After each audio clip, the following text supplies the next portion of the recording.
This video is sponsored by the Drunk Piss Master. Is he shy? I don't know. I think he's scared. I don't think he can.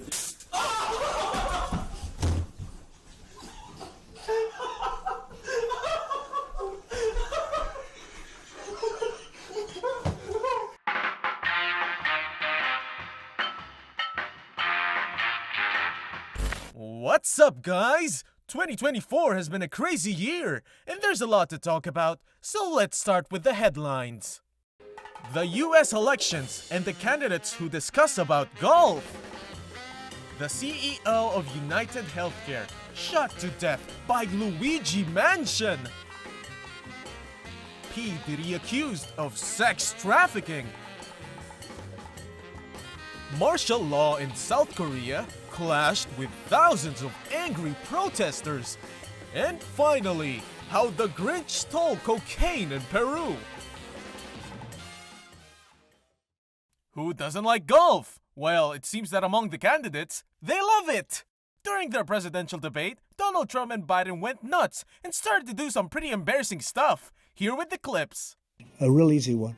Like, go through the first 5 questions. This has to be one, if not the worst presidential debate the United States has seen by far. We had pretty bad ones before, but this is just depressing. Just won 2 club championships, not even senior. 2 regular club championships. To do that, you have to be quite smart, and you have to be able to hit the ball a long way. Look, I'd be happy to have a driving contest with him. I got my handicap, which when I was vice president, down to a 6. But by the way, I told you before, I'm happy to play golf if you carry your own bag. What the f***? How the f*** are you gonna talk about golf in a presidential debate? They're bragging about their intelligence, and I would bet my wife that these 2 senile citizens can't even multiply. Well, neither can I, but anyway, in my personal opinion, I think this is the best part. Make sure that all those things we need to do, child care, elder care, making sure that we continue to strengthen our healthcare system, making sure that we're able to make every single solitary person eligible for what I've been able to do with the with the COVID. With dealing with everything we have to do with. Look, if we finally beat Medicare. Thank you, President Biden. Yeah, I also love skibiting with beating Medicare. And what kind of candidate goes to a debate looking like the pale man? And I'm going to continue to move until we get the total ban on the total initiative relative to what we're going to do with more Border Patrol and more asylum officers. President Trump? I really don't know what he said at the end of that sentence. I don't think he knows what he said either. Look. That's a former president speaking, ladies and gentlemen. This guy here also wanted to beat an insurance company because, well, the system's a bitch.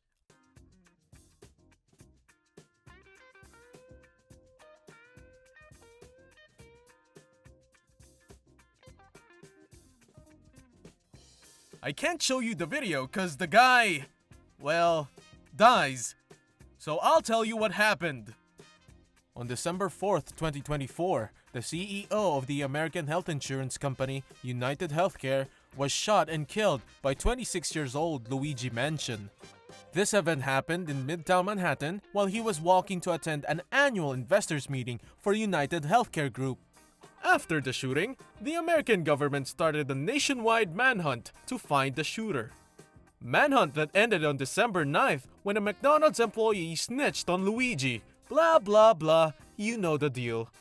Now, after all this happened, many people on social media made up their minds about Luigi Mangione.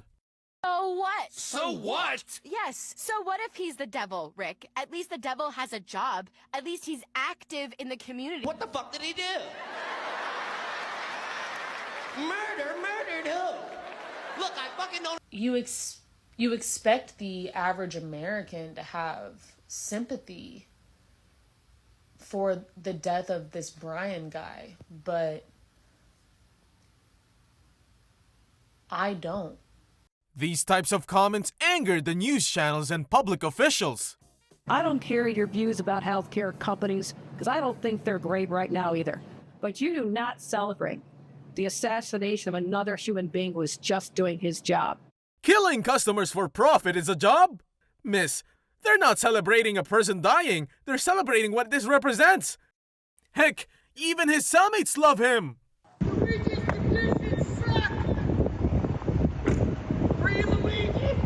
The part that infuriates people the most is that rapists, kidnappers, and even killers get low sentences, while Luigi gets a terrorism charge against him. And I would bet my ass that the meeting Thompson was planning to attend continued even after he was shot.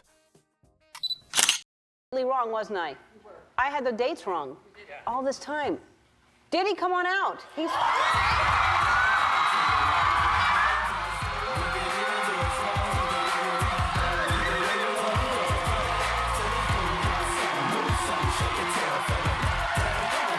Yeah, Diddy was probably more excited to see the kids than they did to see him. On November 16, 2023, Cassie Ventura filed a bunch of lawsuits accusing Diddy of rape and sex trafficking. Then another person filed a lawsuit against him, then another person, and another, and allegedly, Diddy is facing more than 100 lawsuits. Then several things about Diddy came out, like his parties, or molesting minors like Justin Bieber, which honestly makes me feel bad for Justin. After all this happened, people on the internet started to collect all the videos of him that aged like milk. What about we watch them?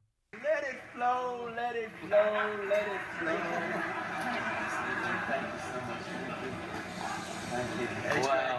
Wow. This is amazing. It truly is about the Benjamin, as we see. Oh, yes, he's glittering. It truly is about the Benjamin. Yeah. Well, now, when we come back, we're going to talk more with Puffy, and if you want to have...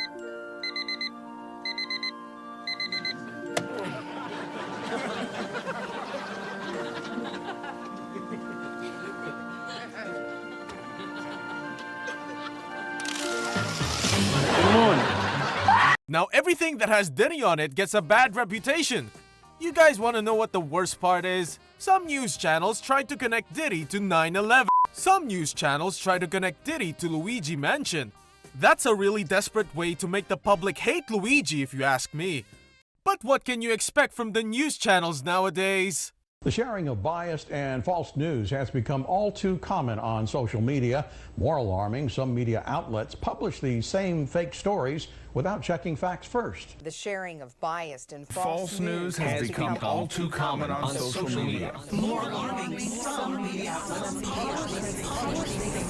simply aren't true without checking facts first. Unfortunately, some members of the media use their platforms to push their own personal bias and agenda to control and this is extremely dangerous to our democracy. People forget that journalism is also a business. This is something I didn't tell you before, but allegedly, there was another CEO attacked by a guy inspired by Luigi Manchione's attack. But the media has been quiet since they don't want to give it visibility. 공산 세력의 위협으로부터 자유 대한민국을 수호하고 YouTube! Last year, South Korea's president announced martial law, and the citizens protested peacefully. You don't believe me? Great, because that is a lie.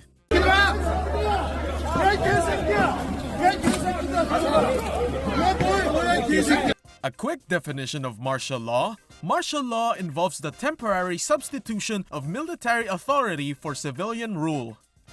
If you don't know this, martial law was expanded through South Korea in 1980, leading to a dictatorship. And this president wanted to do the same thing. The South Korean citizens knew this and were not gonna let it happen. So the entire country had a mission: assist the Director General of Parliament and the legislators to take action against the martial law. Now, it would have been easy to take control over the citizens if it weren't for one thing. South Korea requires all able-bodied men to perform military service for at least 18 months. So every citizen knew what the military could and could not do. Which leads us to this video.